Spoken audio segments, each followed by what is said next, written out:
Hello, and welcome to Open Wounds Podcast. I'm your host, Candice. This podcast is about healing the wounds that you can't see and leading a revolution against oppressive systems that keep them open.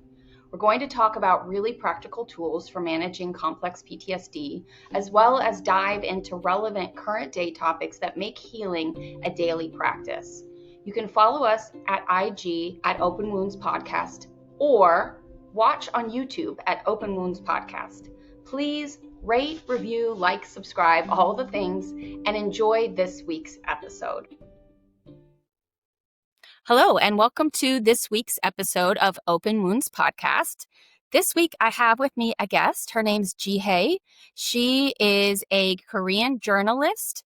She has been studying the 4B movement and reporting on it for quite some time, and she also has some personal experience with this topic. I'm super excited about this topic. I've been trying to have this episode released for a while because I really am passionate about this. And I find it fascinating how huge this movement has become. And so welcome to the podcast, Ji Hye. Can you share with us a little bit about how you became invested in this concept? Hello, thank you for having me. And okay, I'll start answering your question. So I first encountered feminism after I became a journalist. So maybe it can be quite late, but it was around 2018 and 2019. And after a few years later than that, in the early 2020s, that was the time I learned the 4B movement. But thinking of it, even before then, I had always felt a strong resistance to the social pressure based on women. You know, the assumption that they should naturally live as wives and mothers, and women, like naturally, women love men and something like that. Right. And I never once imagined myself wanting to have children. Okay. But at that time, though, it was kind of hard to talk about this openly or to find women who felt the same. I think many women were probably isolated like me, believing they were strange or thinking that way.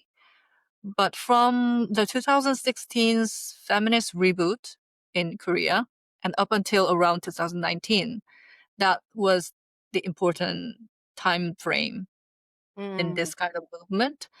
At that time, women began gathering online, debating feminist issues, and developing kind of new language. And it was then that discussions emerged about rejecting identities defined only by relationship with men, and rejecting traditional gender roles. So the 4B, marriage, childbirth, romance, and sex with men. So that's So what that the was four the B's stand for. yes. Marriage, So that was childbirth, sex, and romance. yeah, for things that that stood out for things. And that was the birth of the 4B movement. And today, many women can imagine it as a new option. So previously, the only life path for women was being a wife and mother. 4B has introduced the revolutionary possibility of other choices from a women's rights perspective. So that's the important part. And it also created a space for women to meet others who share these thoughts, like affirm each other's existence. Oh, I was not the only one, and find support. So that women who don't perform conventional femininity are no longer isolated and instead gain courage. That's the most striking part about this movement. And as a journalist with over a decade of experience in a major South Korean daily, I have witnessed how women's perspectives on demographic issues are routinely marginalized or silenced. So I think in response, more Korean women than ever are forging ways of living beyond patriarchal confines. And that's kind of, patriarchy refuses to imagine, let alone accept. And as South Korea now records the lowest birth rate in the world, that kind of indifference has given way to hostility Mm, against these women, and the backlash has become increasingly overt. And that makes Korean women more frustrated. right. It's the The reinforcing. government reacting like that, yeah. So Yeah. that's kind of basic story. So it sounds like the 4B movement was able to grow at a massive rate, in part because the internet allowed people Mhm. to connect in privacy. You weren't having to have this conversation in front of your parents or your neighbor or someone, right? But it also was stemming from feeling unheard and feeling like tired of conforming. I know, these movements, feminist movements, have happened in different phases around the world. But what was unique about the 4B movement was the total refusal to engage. Like, I would consider myself a feminist, but I am married and I have children. So that really hardcore line of we are refusing to get married, we are refusing to have children, which creates a very direct economic impact and a cultural impact, which I can see why it would generate a lot of fear in people. Like, oh my gosh, Mm. there's no babies. What's going to happen? And I've heard it even from the US. Some people here have said, look at South Korea. Oh my God. That's their whole country's going to collapse because they don't have any children. And so I have heard, at least in the last 2 months in the US, different news stories talking about low birth rate, low birth rate. And Mm. the economists and the sociologists seem to be freaking out and getting really panicked and worried about this.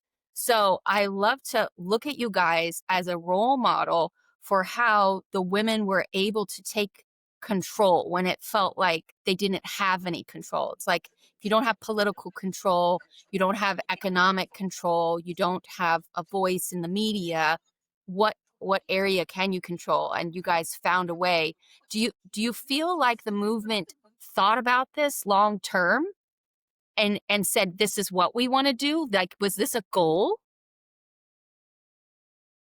Well, I'm not really sure, but thinking of the extreme environment that Korean women are facing, Mm, in a way, it was a way to survive, and mm. there's no really room to think about it in a long term, I guess, at Okay. first. But now, younger women are seeing this as a political movement, clearly, and Yeah. and I and I think they are also quite different from like senior generation of women. Right. So yeah. Yeah. I mean, first, it seems like South Korean women have been able to hold jobs that they were able to have Yeah. economic freedom. They can make their own money, they can control their own money. So, because I know in the US, women didn't have a lot of economic rights, such as like their own bank account or owning property Yeah. or having credit cards until the 1970s, which kind of coincided with the Roe v. Wade abortion movement. So, as we were getting rights to body autonomy, we were also getting rights to financial autonomy. So I think that's a key is these women are able to make their own money. So number one, you don't need a man to pay your bills, right? And to buy a house or to pay your rent for you. Um, but then the second step of saying, I don't feel safe in my society, therefore I don't trust men. So can you talk a little bit about why it was that tact of we as a society feel unsafe. We feel like we're being, I heard that was like people were being video recorded without their consent and it was being put online. I've heard that there was cameras being hidden in bathrooms. So can you talk a little bit about like the culture that created women's safety being violated to where they were angry enough to take these action steps? So that's a really long story, but in a society where misogyny is so pervasive, it is Mm, kind of hard to make the state acknowledge the existence of misogyny. mm, So that is really hard part. So women try to make them act and react to this kind of severe um, environment about men's violence against women. mm, But in 2016, when Gangnam station murder of young women happened, mm, the state, police, and even media never acknowledged that this is misogyny crime. mm, So that's where women got really furious about this society, got really sick and tired of it, and it is not mm. right. That's that's how they got really realized we need to do something more. We can't really trust this system, the Okay, society. They to are keep all us. kind of together. So, So safety in numbers for the women sticking together with other women. um, mm, Yeah. yeah.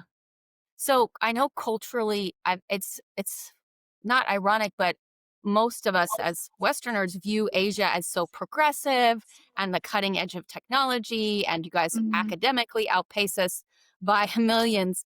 And so I don't think most people think of Asia as being inherently misogynistic.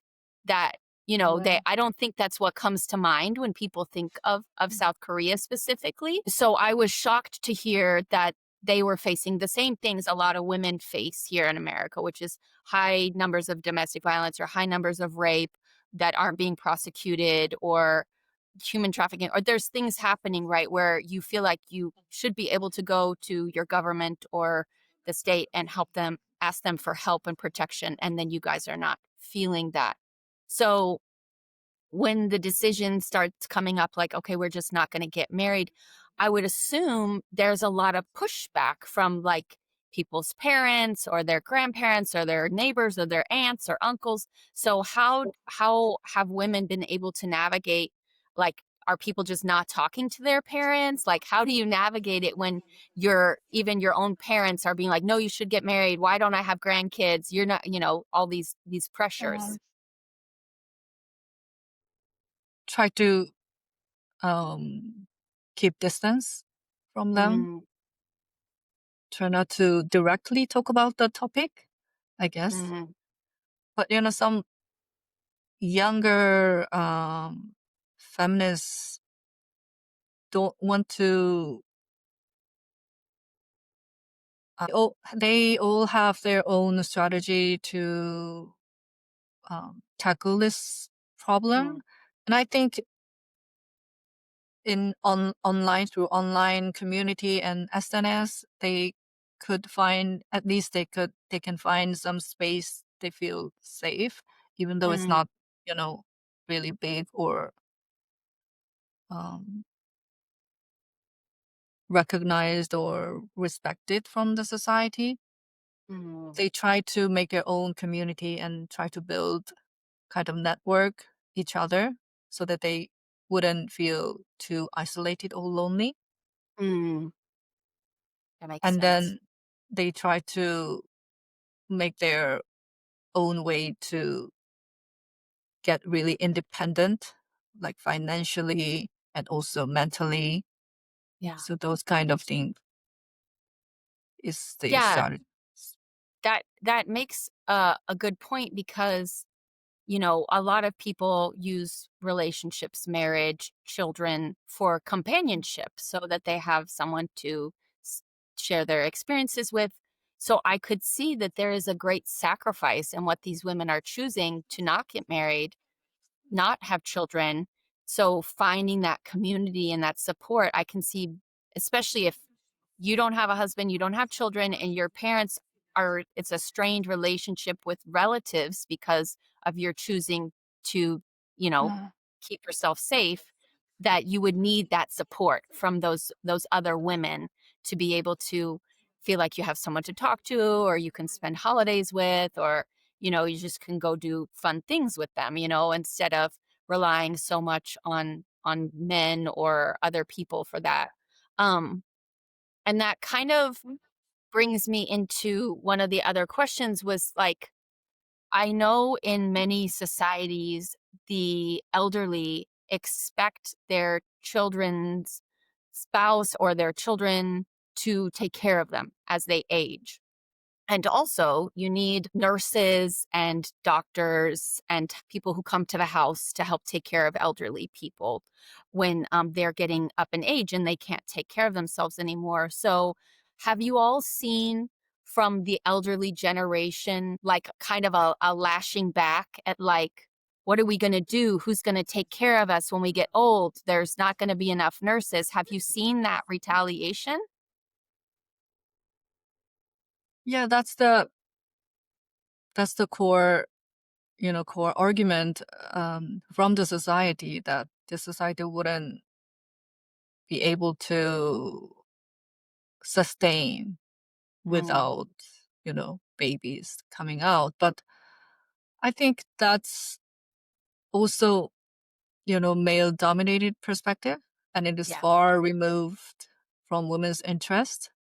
Hmm. And I don't see why women should bear responsibility for this imbalance. Yes. So it's just simply another version of patriarchal demand. And Yeah. in that, religion uh, takes a huge part, I guess. Like in Mm. US and South Korea, commonly, that evangelical Evangelicals? traditions. Yes, I knew Yeah. there was a lot of Christians in South Korea, but I didn't know if Yeah. they were as strong politically They're as they so have been here. conservative. Yeah, Mm, they are so conservative, and they are the main part who wow. support this kind of idea. So they reinforce reproduction as a Mm. way to grow congregations, and that makes Oh, it inherently patriarchal. yes. So they are the main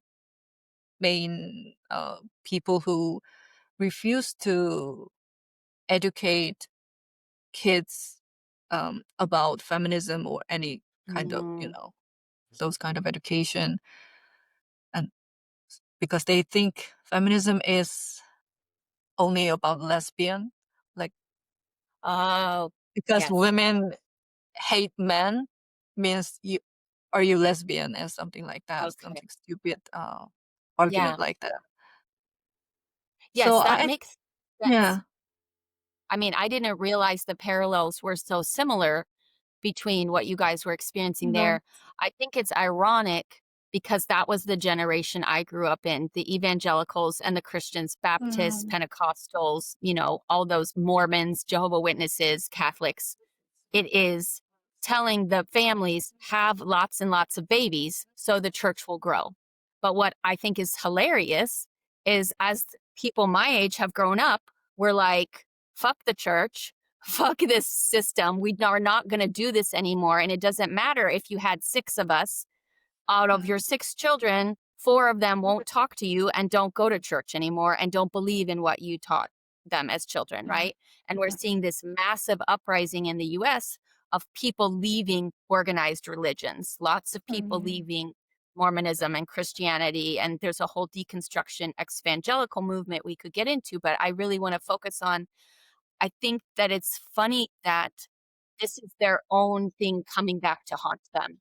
Like, you didn't exactly. treat right. You've put us down and you've pigeonholed us that we only have one purpose.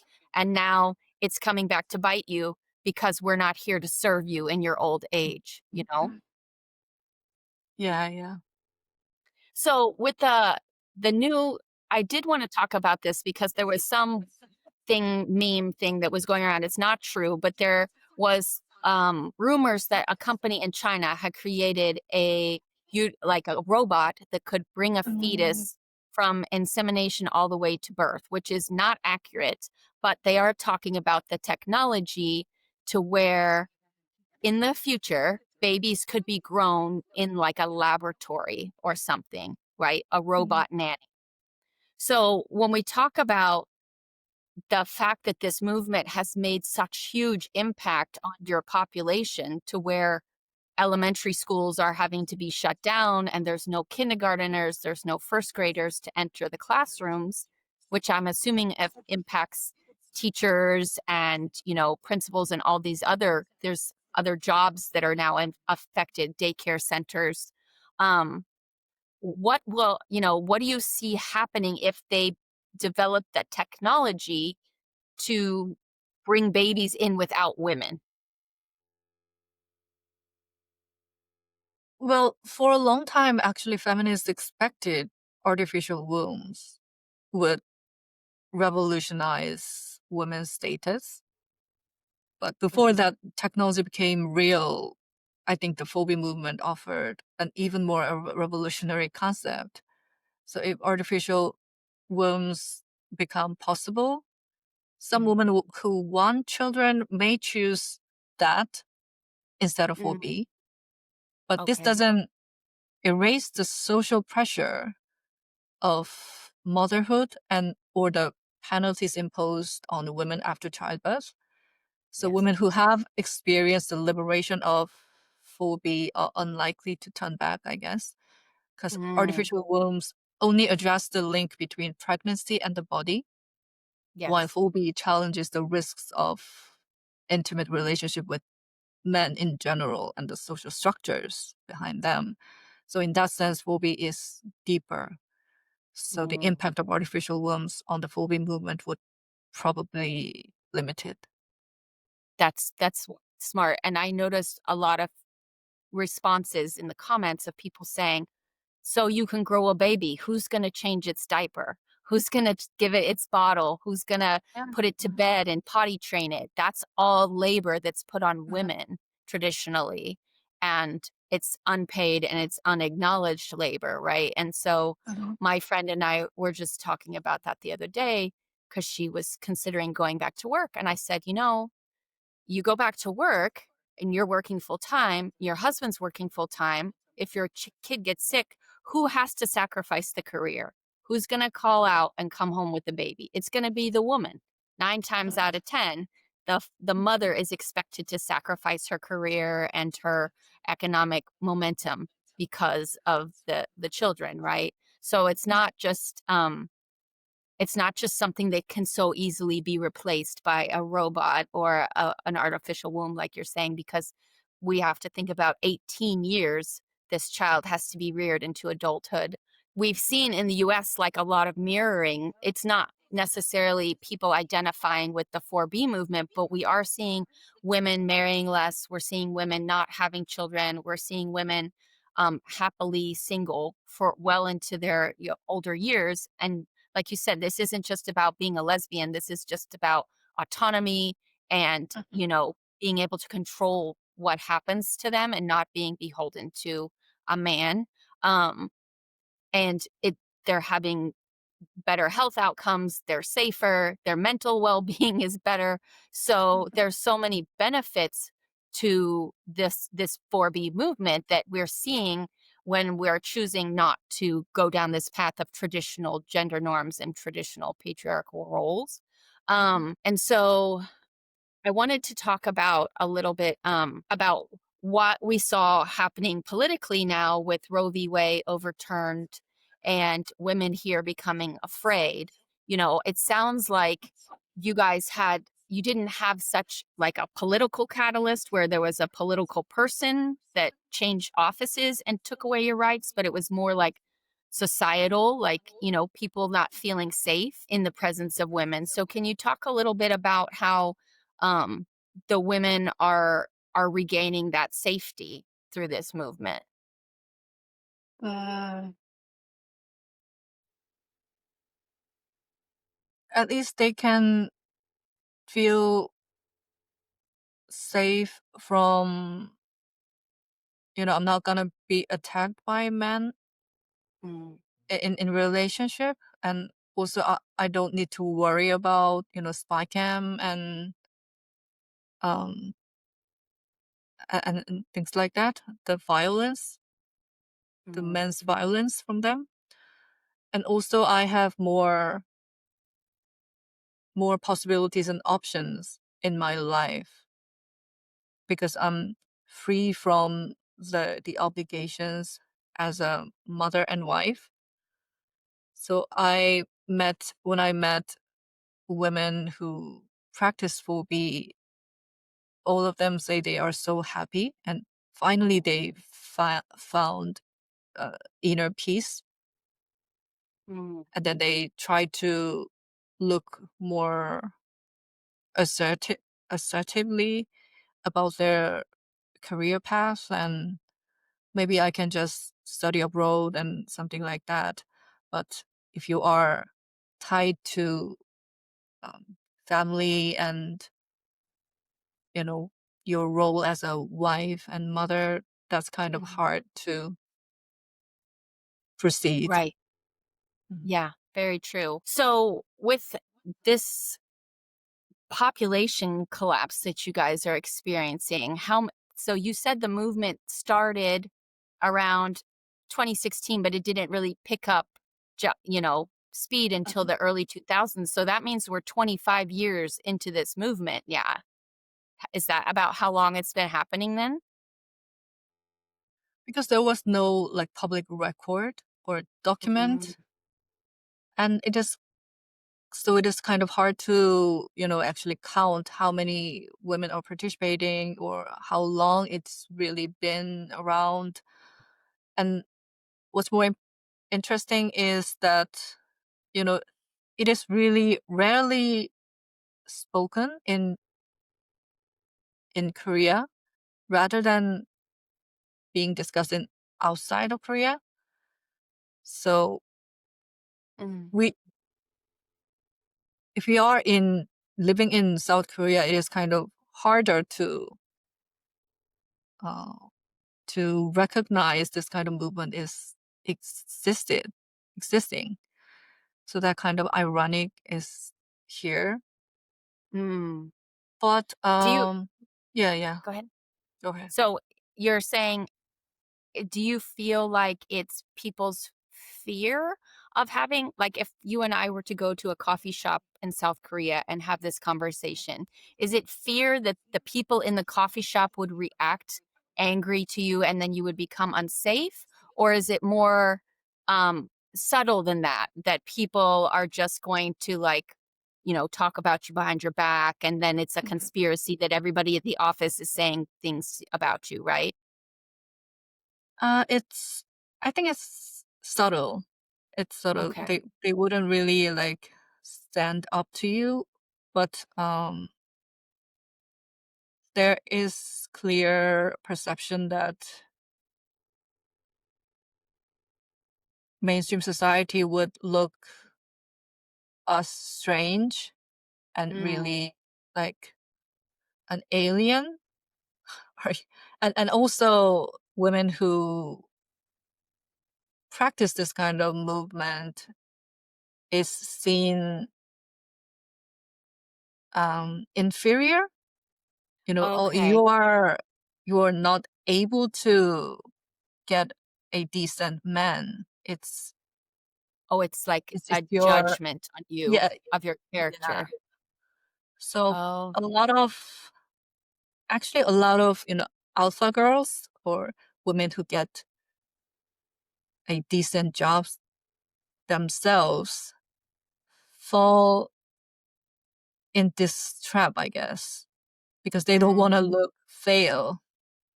Oh, I made this huge achievement in my career and I can also achieve men as well.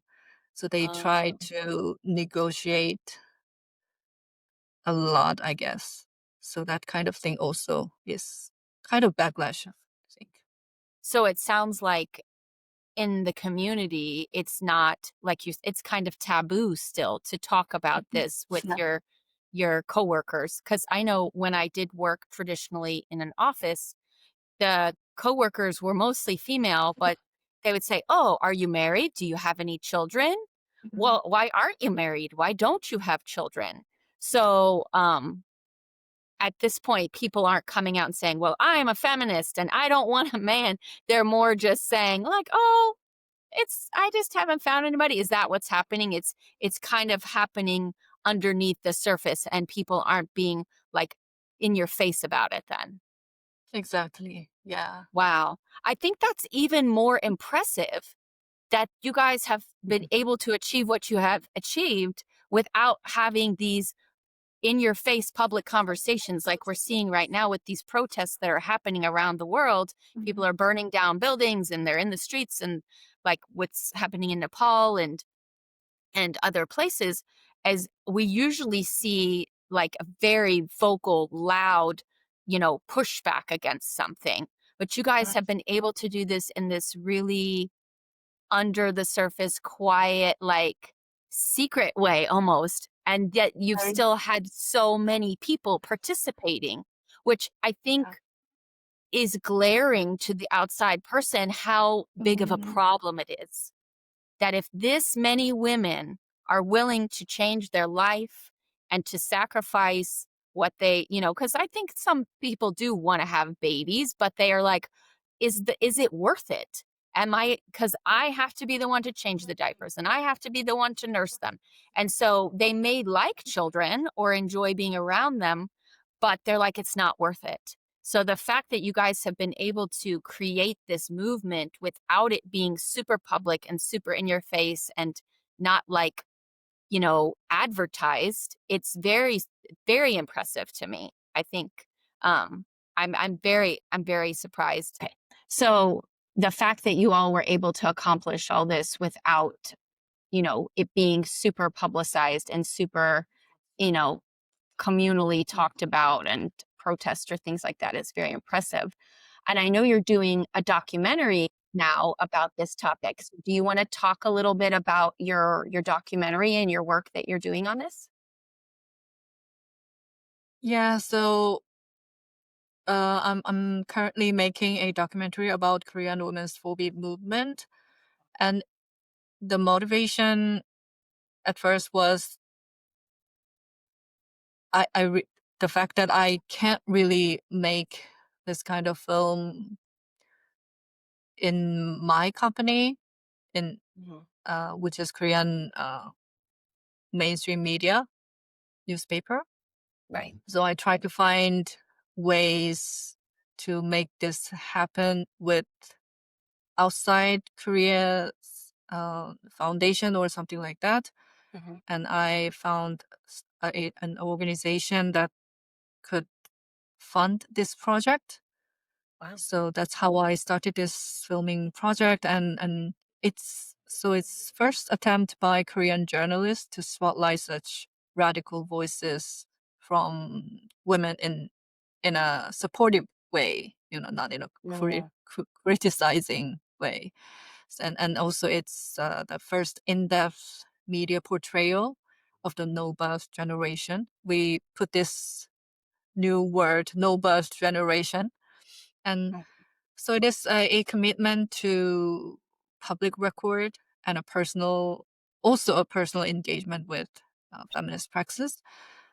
So this film aims to capture the shifting landscape of next generation feminism while offering an in-depth explanation of the links between patriarchy, feminism backlash, and low fertility issue, because the population, the demographic crisis is everyone's interest nowadays in other Mhm. countries as well. So we thought that it can be a good way to be approachable about this documentary. So I interviewed 7 to 8 women, Korean women who practice or support phobia movement, and try to document their motivations, struggles, and Mhm. strategies. By doing that, it challenges the structural gender inequalities underpinning South Korea's demographic crisis. And like you mentioned earlier, how subtle it is, the state is doing this to Korean women. And, by the point that we really see through the whole system, it is kind of irreversible to go back, because now Korean women know how vicious that this regime, this state can be, Mm, to make women reproduce. mm, So that kind of deep rooted analyzed will be also in the film as well. And we're trying to this project is partly funded by the Atlantic Institute, mhm. the foundation, and it is a part of my fellowship program called Atlantic Atlantic Fellows for Social. I'm trying to see the full name. Atlantic Fellows for Social and Economic Equity, based at London School of Economics and Okay. Political Science in UK. And then we're trying to open crowdfunding in the next month, early November, for the post-production. It will be about 90 minutes long, proper film. Oh, nice. So So if you can we interest. will definitely link where people can donate if they want to the post-production costs, since you're Mhm. fundraising for that. And also we'll link the Atlantic School, I don't, however all that is, I'll get the information, the Atlantic School, and I'll put it in the link so people can look it up. So when do you hope that the movie will be ready for audiences to watch? The plan is releasing it within this year, probably in late November or December. Oh, wow, that's soon. Late. That's very Yes. soon. Yeah. Yeah, I'm very excited. So will it be like screened at film festivals, or will it be on a streaming platform, or how will people be able to watch it if they wanted to go see it? Yeah, we were actually quite worried about the safety of the interviewees as well, Yeah. including myself. So probably we wouldn't release it like in public. It Okay. would be, we would try some film festivals or like conferences. So the screening event will be held in a more closed way. In like an academic setting or something. Uh, but Yeah. if you follow my Instagram and stuff, you will be updated if there's any kind of event will happen. Nice. Yeah. And we'll link your Instagram too in the show notes if people want to go and follow and learn more about this, because I do think now that I'm having this conversation with you, it makes sense to why it was so hard for me to find people online who were saying, because here in Yes. America, everybody's like, look at me, I'm a leader. And so um, because are taking some of our liberties for granted, I feel like, and that fact that we are able to say things and not feel like a backlash from our community. So I understand now why it's not as easy for you all to be very public and online and showing your face and talking about, because you're putting your safety at risk if you're identifying, so publicly with these things. So I am so grateful for your willingness to come on and talk with me, because I know that I don't want you to feel like this was putting you at risk in any way. And I understand, I've seen the documentaries before where they like blur people's faces out, or put them in shadow because they are concerned for the participant safety. So I completely acknowledge, that this is risky for them to come on and share their experience, and that they're still, pushback uh, that we need to be conscientious of for the people sharing their stories. But I'm so grateful that you took the time to come talk with me and share about this movement, because I think this is just the beginning.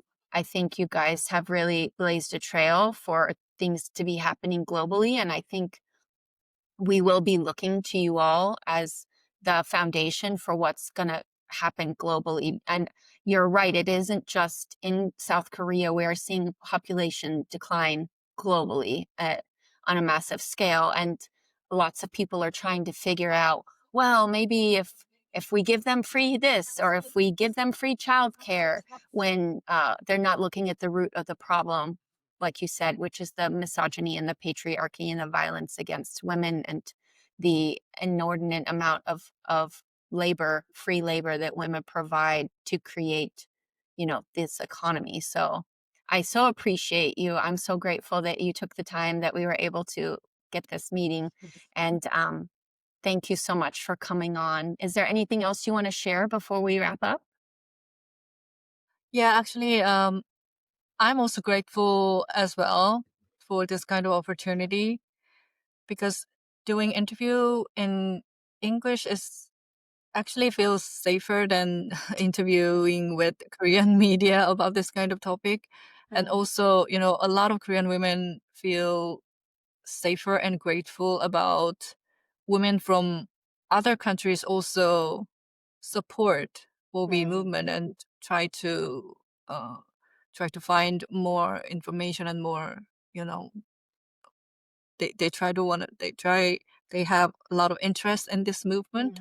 That means a lot, actually. That kind of bond is something that we can't really find inside Korea. So that kind of thing is really important. And thanks to this digital media era, we can really do this. That's so grateful. Yeah. And I feel funny being like, I'm so excited about this movement, even though I'm married and I have children, because I'm like, man, if I would have known these things, when I was in my young teen years or 20s, would my life be different? I'm not saying I don't love my children, but I think so many people just only see one path in front of them. And now, because of this movement, and because of the political state we're seeing globally, where women are not respected and women are not valued as equals and not given the same treatment as men, and we're feeling unsafe, I think that it's wonderful that girls know that this is an option. You do not just have to do what your mom did or your grandma did. You can forge a new path, and that you can have a supportive community of other women to be by your side, so you don't feel alone when you're taking this new, new role on, and creating your own life the way you want to. I think that's phenomenal. So thank you so much for coming on, and thank you everyone for listening to this week's episode, and we will see you again soon. Thank you. Bye.